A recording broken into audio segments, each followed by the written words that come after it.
ત્યારબાદ અત્રે ઉપસ્થિત બેન્ડો આર્ટિસ્ટ આત્મારામભાઈનું સન્માન કાનાભાઈ અને તેમના ઘરેથી પત્ની હોય તો વધારે અને આત્મારામભાઈનું સન્માન કરે.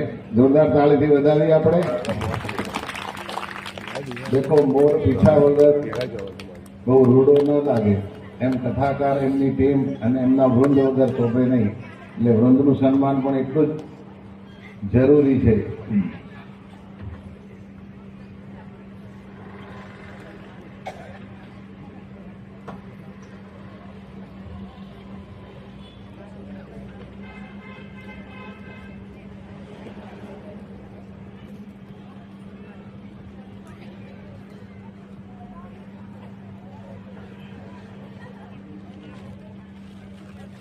ત્યારબાદ હું દિલીપભાઈ પ્રજાપતિને વિનંતી